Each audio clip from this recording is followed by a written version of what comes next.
अगर तुम्हें लगता है कि जिंदगी की दौड़ में सब तुमसे आगे निकल गए हैं तो तुमने बत्ती बुझा के सो जाना है। अब वो निकल ही गए हैं आगे, जाने दो उनको, तुम नींद तो पूरी करो अपनी। ये कर्मा वर्मा ने काम करना छोड़ दिया है, इसलिए जो बकवास करता है खींच के चपेड़ मारो उसके मुंह पे और मार के भाग जाओ, क्योंकि वो भी मार सकता है। पता लगे मेरे कहीं योद्धा बनने गए और पिट के आ गए। कोई तुमको नीचा दिखाने के लिए बोले कि ये काम तुम नहीं कर सकते तो तुमने कहना है हाँ मैं नहीं कर सकता, तू कर ले, और उसी को करने दो। आज का काम कल पे छोड़ दो और कल का परसों पे, क्या पता परसों से करने की जरूरत ही न पड़े।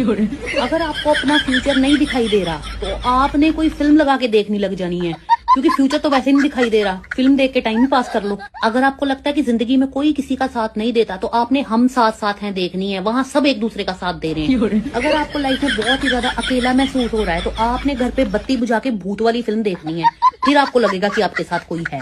अगर आपका दिल बहुत उदास है तो आपने जोर जोर से हंसना शुरू कर देना है। दिल को रहने दो उदास, उसका दिमाग खराब हो गया है, आप तो हंस लो।